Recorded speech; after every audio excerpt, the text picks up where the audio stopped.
ini saya record dulu. Nah, oke. Terus saya screen dulu, share screen untuk RPS-nya. Kayaknya asik juga nih saya ngajar filsafat, karena dari filsafat ini adik-adik saya menghasilkan sebuah karya. Ya mungkin kalau Anda tidak memahami filsafat, mungkin Anda ini mungkin Adri sedang halu gitu ya. Tapi ini saya pelajari betul dan ada dasar filsafatnya secara mendalam, dan saya sudah berkontemplasi sehingga bisa menghasilkan sebuah karya. Bagi saya itu sebuah karya yang berguna untuk pengetahuan.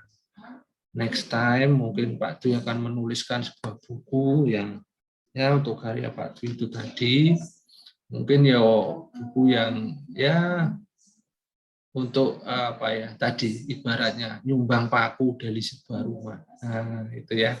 Oke. Yang berikutnya, oke, next kita belajar untuk saat ini minggu pertama kita belajar kontrak kuliah. Metodenya sinkronus. Sinkronus itu apa? Sinkronus itu ya kayak gini, tatap muka, kita belajar omong-omong gitu ya. Anda dengan saya berkomunikasi secara dengan menggunakan virtual, menggunakan Zoom. Nah, ini pakai Zoom. Kalau saya belum dulu pakai Google Meet, tapi sekarang pakai Zoom aja ya, kayaknya asik juga nih. Oke, kemudian minggu kedua kita bahas tentang filsafat dasar, pengertian filsafat ilmu, belajarnya pakai asinkronus. Asinkronus itu gimana? Nah, nanti Pak Dwi akan share video, ya, video dan PPT serta PDF. Nanti videonya saya upload ya, di YouTube. Silakan nanti kasih gini ya, kasih jempol ya. Nah, kasih jempol ya. Terus nanti di dalam video tadi, mungkin di tengah-tengah atau di akhir, Pak Dwi biasanya ngasih tugas. Silakan kerjakan apa gitu. Nah, di tengah video itu tadi, ya, makanya Anda nonton ya videonya, walaupun mungkin tidak menarik, tetapi bisa memberikan nilai pada Anda, ya.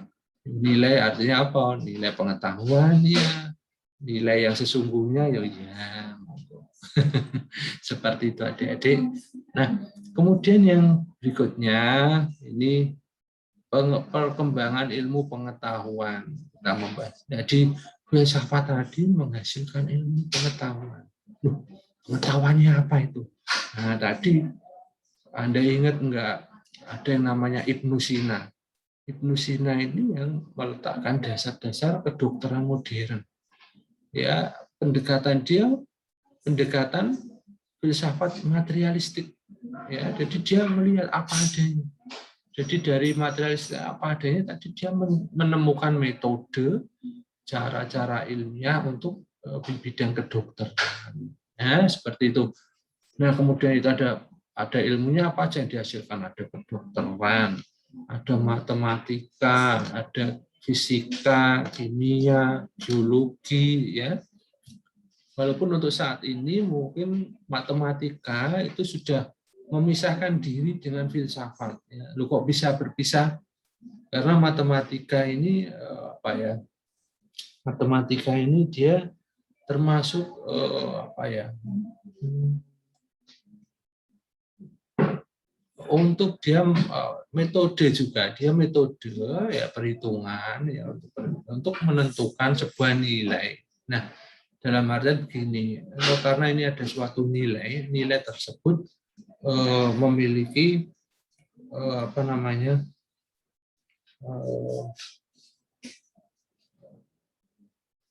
nilai tadi itu kalau misalnya nilai 9, ya artinya ya sudah 9.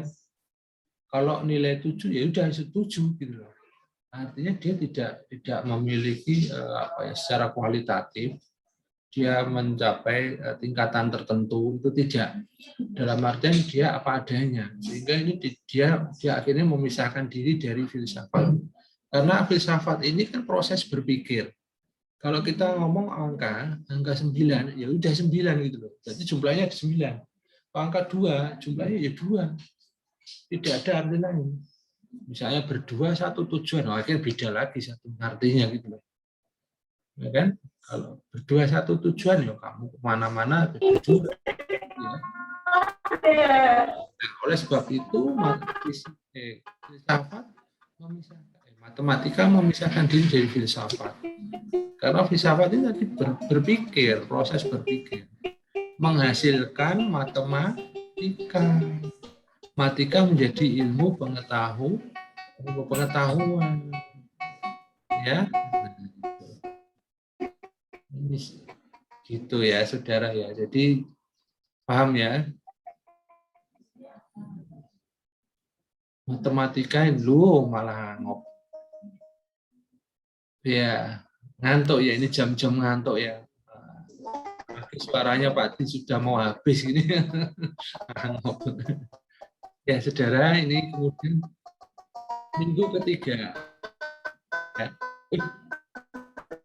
Minggu ketiga kita akan belajar tentang perkembangan. Ya, tadi ya, ilmu pengetahuan. Jadi ada macam-macam tadi. Nah, terus yang keempat, nah ini tadi saya sampaikan ada ontologi, epistemologi, aksiologi, metafisik. Ontologi itu apa atau ontologi? Ontologi itu adalah apa yang kita teliti. Ya, kita harus paham apa yang kita teliti. Itu ontologi. Bidang kajiannya apa? Kenapa kok diteliti? Nah, ini ontologi. Ya, kemudian epistemologi. Epistemologi ini teori-teori, kemudian metode-metode untuk menghasilkan karya ilmiah. Kemudian ada aksiologi. Aksiologi itu kalau Anda sudah melakukan itu semua, sudah melakukan penelitian, Anda mesti tanya, manfaatnya apa? Ya, gitu ya. Jadi itu adalah aksiologi. Manfaatnya apa? Anda melakukan penelitian, penelitiannya itu manfaatnya apa? Ya, nah itu. Jadi makanya kalau dalam suatu penelitian mesti ditulis, oh manfaat penelitian itu apa? Ya, ini harus jelas. Karena manfaat ini nanti juga akan menentukan ya teori apa yang akan Anda pakai, ya kan? Kemudian langkah-langkahnya apa saja yang akan Anda lakukan, gitu loh. Karena apa? Ini tadi manfaatnya, ya. Jadi ini kemudian ada metafisik. Metafisik tadi yang saya sampaikan, dia adalah bahwa ada sesuatu yang tidak tampak yang akan mengendalikan. Nah, itu metafisik. Nah, metafisiknya ada spiritualisme, kemudian ada religiusisme, ya, religiusitas. Spiritualisme dan religiusitas itu sesuatu yang berbeda. Kalau spiritual itu ada tadi yang roh ataupun sesuatu yang nampak akan mengarahkan seseorang pada sesuatu. Tetapi kalau religiusitas itu agama akan mengarahkan Anda pada sesuatu. Nah, itu jadi Allah itu pasti akan mengarahkan Anda pada sesuatu. Jadi yang mengarahkan Allah. Gitu ya. Religius itu berkaitan dengan agama.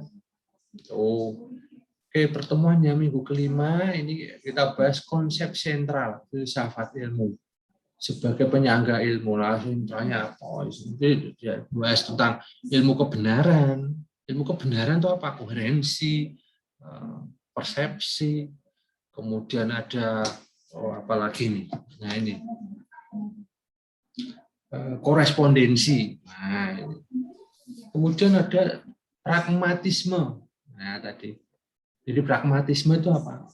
Bahwa konsep dalam pragmatisme itu kalau ada suatu masalah, maka bisa digunakan suatu metode pemecahan, baik menggunakan secara analisis statistik maupun dengan menggunakan pendekatan kualitatif.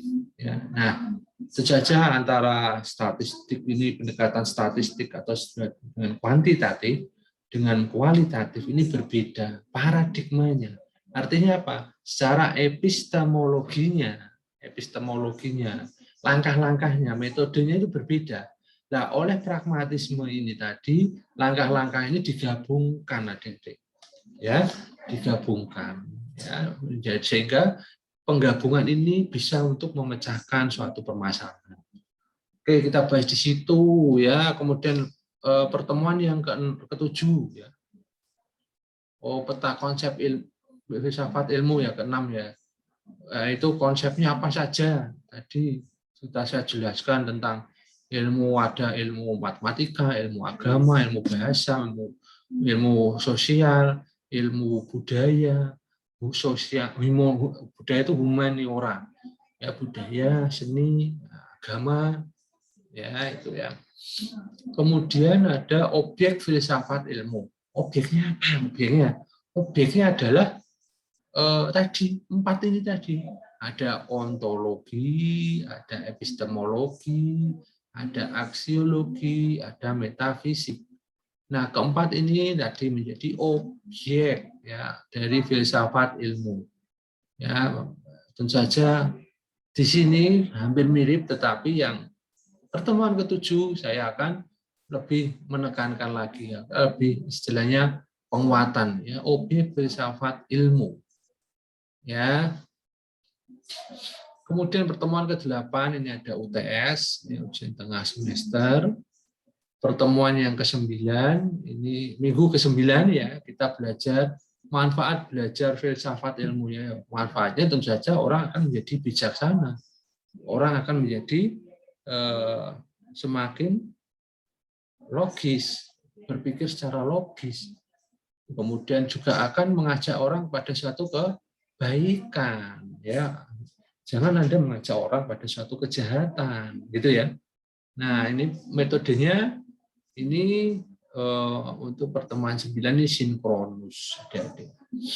Oke, pertemuan ke-10 kita membahas sumber ilmu pengetahuan, penalaran ilmu pengetahuan. Jadi dari proses berpikir tadi, ya, kita akan menghasilkan suatu ilmu pengetahuan. Nah, prosesnya bagaimana? Nah, ini kita bahas di pertemuan 10. Jadi bagaimana kita mengoperasionalkan sebuah cara berpikir untuk menghasilkan ilmu pengetahuan. Ya, cara berpikir untuk menghasilkan ilmu pengetahuan tadi tentu saja ada langkah-langkahnya.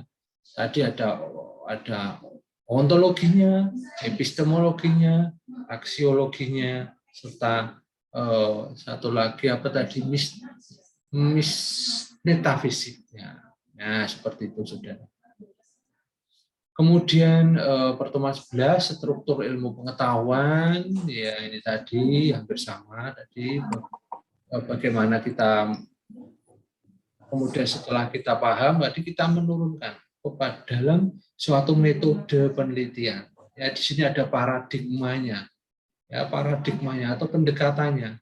Atau istilahnya kalau di dalam filsafat itu ada research of onion. Research of onion itu di dalamnya ada metodenya, pendekatannya apa, ya, sehingga di sini kita akan menjadi semakin jelas. Kalau penelitian kita pendekatan positivisme, apa yang harus kita lakukan? Setelah epistemologinya apa yang harus kita lakukan? Kalau kita penelitiannya mixed method, maka penelitiannya apa yang kita gunakan untuk pendekatannya. Nah, kemudian variabel, ya, jenis-jenis variabel dan hubungan antar variabel. Nah, ini tadi kaitannya dengan ontologinya, ya, di situ. Kemudian minggu ke-13 kita belajar tentang berpikir secara deduktif dan induktif. Berpikir deduktif itu adalah berpikir secara luas ke khusus, ya. Nah, kalau di dalam suatu riset atau penelitian, yang luas tadi adalah fenomena, pendahuluan, ya, mengerucut pada suatu, kita tarik pada permasalahannya apa. Dari permasalahan tadi kita buat hipotesisnya. Nah, ini artinya apa? Sudah mengerucut, ya, pada permasalahan dan hipotesis ini tadi. Ini mengerucut. Ini istilahnya deduktif. Tetapi setelah itu hipotesa tadi kita kita akan lakukan sintesa dan akan kita lakukan analisis. Sintesa dan analisis tadi ini akan berkembang, ya. Artinya apa? Dari yang sempit tadi berkembang, ya, berkembang karena kita akan melakukan analisis. Ya. Nah, ini artinya berkembang. Nah, ini disebut cara induktif, ya, induktif dari yang sempit ke yang luas. Nah, jadi dalam satu penelitian itu ada deduktif dan induktifnya, ya, gitu ya. Oke.